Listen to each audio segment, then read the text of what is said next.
Bueno, con lo que respecta a esta séptima unidad de la lectura, hubieron puntos que se tocaron que son muy interesantes y que me llamaron demasiado la atención y que son importantes el tomarlo en cuenta. Uno de ellos, o iniciando, sería, valga la redundancia, el inicio de la lección, el inicio de la clase, cómo comenzar una clase en sí o una lección. Este inicio, es importante previamente conocer que una clase en sí está dividido en tres partes. Inicio, desarrollo y cierre. Son partes cruciales que todo docente debe de conocer al momento de estructurar su planeación. Por lo tanto, el inicio de esta lección, del contenido o incluso de la clase como tal que se esté trabajando, que se vaya a trabajar, es importante, ya que va a dar una pauta de lo que va a continuar. Si se logra con este inicio establecer un ambiente adecuado que permita el trabajo y que esto se logre de manera eficiente, agradable, sin tantos conflictos que logren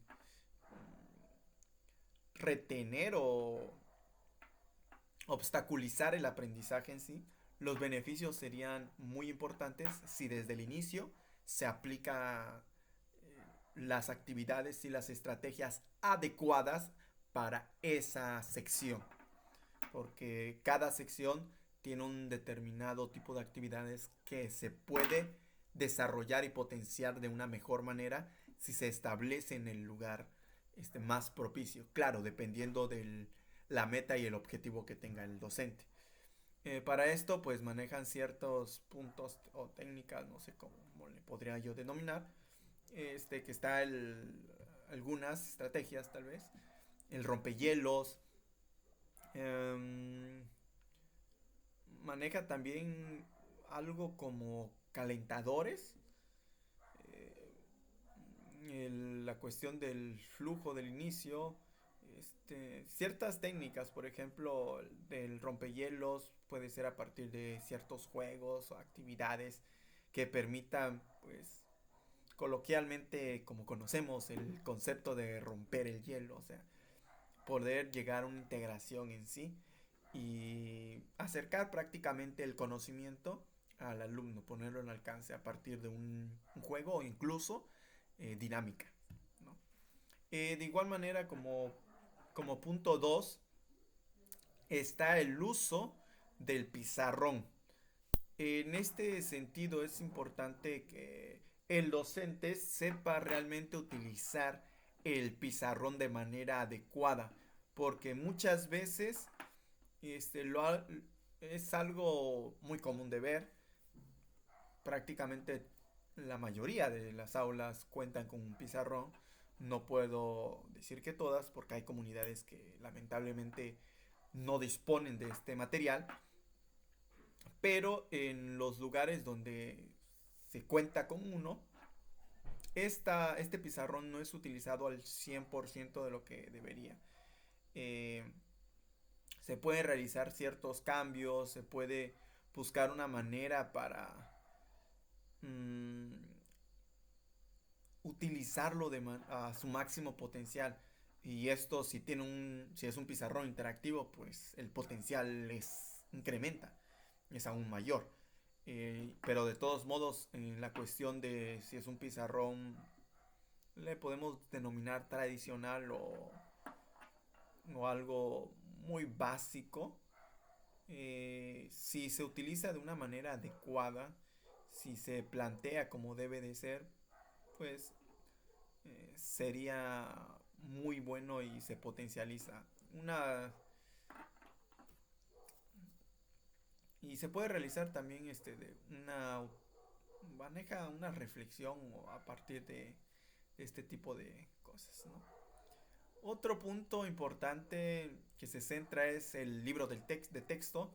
El uso adecuado del libro de texto pues es una herramienta más y el saberlo utilizar y aplicar cuando sea necesario y en el momento adecuado es importante. Por algo existen este tipo de materiales. Entonces su uso es indispensable sin llegar a depender de este material.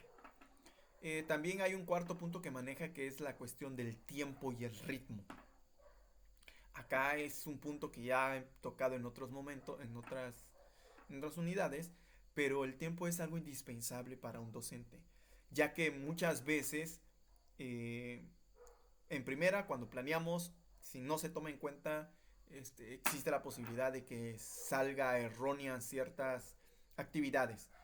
Otro punto que si no lo manejamos adecuadamente puede que una actividad que nosotros eh, que sea un poquito tediosa, pero o un tema que sea tedioso, cansado y por más que y no lo hagamos de una manera más interactiva, puede llegar a hablan en la cuestión del tiempo cómo los pueden llegar a sentir los alumnos, ¿no? Pero por eso la cuestión del tiempo es importante en el sentido de que muchas veces mm, no lo medimos adecuadamente el tiempo como realmente es, sino lo, mostrando un reloj, sino en el sentido de que cómo nosotros lo interpretamos o cómo tomamos en cuenta cómo está transcurriendo el tiempo. Esto mismo sucede por parte de los alumnos. Entonces es importante también ver o pensar como maestro desde la perspectiva de ellos. Entonces no solamente en la nuestra, sino en ambas.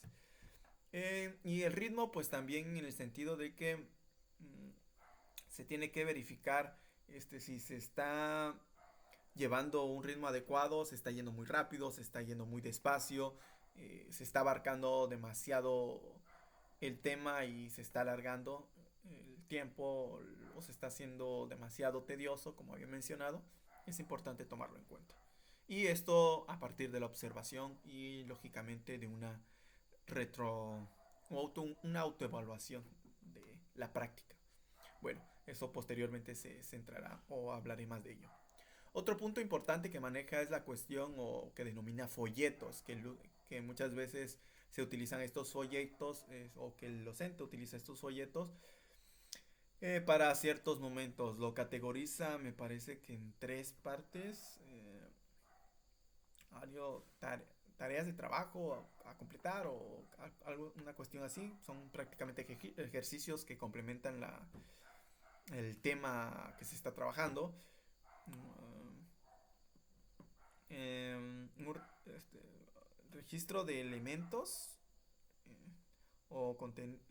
o contenido de la lección y finalmente pues lecturas adicionales o le podemos denominar como recursos complementarios, ¿no? O no sé cómo mencionarlo. Serían, pues sí, lecturas, más que nada, porque no serían recursos como tal, sino lecturas adicionales sobre lo que se ha estudiado en clase o ese tipo de situaciones. Mm, mm, mm, mm, mm. También maneja el punto del uso de los recursos de baja tecnología. En este sentido, pues son ejemplos o lo más común, pues es el lápiz, la pluma, el cuaderno, las hojas blancas, o sea, lo que comúnmente se ocupa.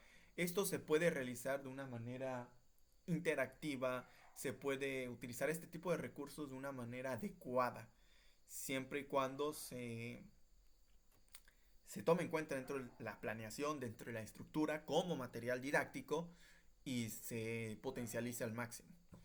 Otro punto que maneja son pues, el trabajo de computadora, la cuestión de las computadoras, en este sentido de las tecnologías ya más actuales, que muchas veces se desarrollan o no se llevan a cabo al 100% el uso de estos equipos tecnológicos digitales. Y muchas veces, bueno, lo que me ha pasado, por ejemplo, la experiencia que he tenido, que se han formado o he estado en escuelas donde se cuenta con aulas de computadora, aulas de medios, y lamentablemente solamente se ocupa en el área de informática. Y los demás maestros no pueden llegar a ocupar este material porque no forma parte de la materia como tal. Entonces, prácticamente esos materiales que pudieran llegar a ser beneficiosos para la clase, incluso en la clase de idiomas hay juegos, actividades que pueden llegar a ser realmente interesantes, pero lamentablemente pues no se lleva a cabo, ¿no?